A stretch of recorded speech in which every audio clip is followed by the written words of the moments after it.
क्या यूएई में लोग लंबी लाइनों में लगकर बैंक ऑफ बड़ौदा का अकाउंट बंद करवा रहे हैं? लोगों में गुस्सा है क्योंकि बैंक ऑफ बड़ौदा के सीईओ ने अडानी ग्रुप को आगे भी लोन देना जारी रखने की बात कही है। सोशल मीडिया पर यह बात वायरल है। ये फोटो वायरल हो रहे हैं, लोग एक फोटो शेयर कर रहे हैं। इसमें बैंक ऑफ बड़ौदा की ब्रांच के बाहर लोगों की लंबी कतार लगी है। हाल ही में बैंक ऑफ बड़ौदा के सीईओ और एमडी राजीव चड्ढा ने एक बयान दिया था, जिसमें उन्होंने कहा था कि बैंक अडानी ग्रुप को आगे भी लोन देना जारी रखेगा। चड्ढा ने कहा था कि अडानी ग्रुप के लोन प्रपोजल को मंजूरी दी जाएगी, लेकिन क्या इसलिए यूएई में लोग अपना बैंक ऑफ बड़ौदा का खाता बंद करवा रहे हैं? बोलता हिंदुस्तान पर मैं हूं आपके साथ मिर्जा शाकिर अली बेग। अडानी ग्रुप की कंपनियों के शेयरों में गिरावट जारी है। गौतम अडानी दुनिया के अमीरों की लिस्ट में खिसककर अब 40वें पायदान तक पहुंच रहे हैं। वास्तव में हिंडनबर्ग रिसर्च की रिपोर्ट आने के बाद अडानी और उनके ग्रुप पर शेल कंपनियों की मदद से शेयरों में हेराफेरी करने के आरोप लगे थे। रिसर्च रिपोर्ट में आरोप लगाया गया था कि अडानी ग्रुप के शेयर ओवर वैल्यूड हैं। इस रिपोर्ट के आने के बाद अडानी ग्रुप की कंपनियों के साथ उन बैंकों और पीएसयू के शेयरों में भी गिरावट देखने को मिल रही है जिन्होंने अडानी के ग्रुप में निवेश किया हुआ है, उनके शेयरों में निवेश किया हुआ है। इसमें एसबीआई से लेकर एलआईसी तक का नाम है, जम्मू कश्मीर बैंक है, पंजाब नेशनल बैंक है। उसी में एक बैंक है बैंक ऑफ बड़ौदा। ये सरकारी बैंक है और काफ़ी पुराना बैंक है, और इस बैंक ने भी ज़रूरत से ज़्यादा अडानी के ग्रुप में निवेश किया हुआ है। अडानी का डूबता कारोबार देखने के बाद भी ये बैंक पीछे हटने को तैयार नहीं। ये बैंक कह रहा है कि अब भी हम अडानी के कारोबार में निवेश करेंगे। हालांकि इस बैंक का शेयर भी लाल निशान को छू रहे हैं। जो हाल एलआईसी और एसबीआई का हो रहा है, वही इस बैंक ऑफ बड़ौदा का भी हो रहा है शेयर मार्केट में। और इसके बाद तमाम तरह के सोशल मीडिया यूजर्स भी इस पर सवाल खड़े कर रहे हैं।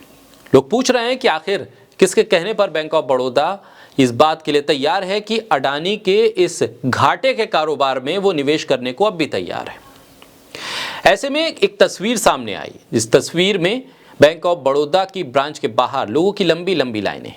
यूएई में रह रहे भारतीयों ने बैंक ऑफ बड़ौदा की ब्रांच के बाहर कतार लगा रखी है। ऐसी तस्वीरें सामने आई। फोटो सामने आने के बाद काफ़ी लोगों ने यह दावा किया कि बैंक ऑफ बड़ौदा के अडानी को और पैसा उधार देने के फैसले पर भारतीय लोग नाराज हैं और वो यूएई में उस ब्रांच में अपना अकाउंट बंद करवा रहे हैं। और इस विरोध के चलते लोग लंबी लाइन लगा के खड़े हैं ताकि वो अपना अकाउंट इस ब्रांच से बंद करवा सकें। यह तस्वीर संयुक्त अरब अमीरात में बैंक ऑफ बड़ौदा के अल ऐन शाखा की है। जब से ये तस्वीर सामने आई है, सवाल उठ रहा है कि क्या बैंक ऑफ बड़ौदा के सीईओ की तरफ से दिया गया बयान इसकी वजह है, जिसमें उन्होंने कहा था कि अडानी की कंपनियों में वो निवेश करना जारी रखेंगे और लोगों में इसको लेकर गुस्सा है। अब लोग अपना अकाउंट बंद करवा रहे हैं, इसलिए लंबी लंबी कतारें हैं। इस फोटो को लेकर सोशल मीडिया पर भी लोग सवाल कर रहे हैं कि अब बैंक ऑफ बड़ौदा के बाहर भारी भीड़ है, न पैसा निकालने और न डिपॉजिट करने, बल्कि अकाउंट बंद करने के लिए। लोग अब अडानी को और पैसा देना बैंक ऑफ बड़ौदा का यह ऐलान मंजूर नहीं कर रहे हैं, इसलिए वो अपना अकाउंट बंद करवाने के लिए वहां पहुंच रहे हैं। अडानी ग्रुप के शेयरों की तेजी से गिरते प्राइस के बीच वायरल फोटो पर काफी रिएक्शन देखने को मिल रहा है। सोशल प्लेटफॉर्म पर भी तेजी से ये तस्वीर आ रही है। उसके बाद अब बैंक ऑफ बड़ौदा ने एक बयान जारी करके स्थिति को स्पष्ट किया है। उन्होंने कहा है कि तस्वीर सही है, लोगों की लंबी लाइनें हैं और ये जो तस्वीर है यूएई की एक ब्रांच की है जिसके बाहर लोग लंबी लाइन लगा के खड़े हैं। लेकिन उन्होंने कहा है कि इसकी वजह अडानी नहीं है। जिस तरह से बातें हो रही हैं वो ठीक नहीं है।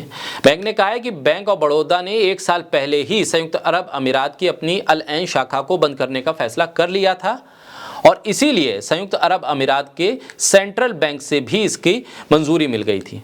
बैंक ने कहा है कि ग्राहकों को नोटिस दिया गया था कि वो 20 जनवरी 2023 को जो नोटिस दिया उसके मुताबिक अगर वो अल ऐन शाखा में जो उनका अकाउंट है उसको 22 मार्च से 2023 से पहले बंद करा लेंगे तो फिर उन पर कोई सर्विस चार्ज नहीं लगेगा दूसरी ब्रांच में अकाउंट खोलने को लेकर। बैंक ने कहा है कि सर्विस को बेहतर तरीके से देने के लिए वो इस ब्रांच के सभी अकाउंट्स को अबू धाबी की ब्रांच में ट्रांसफ़र कर रहे हैं और जो कस्टमर अपना अकाउंट वक्त से पहले बंद करवा लेंगे तो उन पर फाइन वगैरह नहीं लगेगा, जिसकी वजह से कस्टमर ज़्यादा से ज़्यादा पहुँच रहे हैं उस ब्रांच में और ये लंबी लाइन देखने को मिल रही है।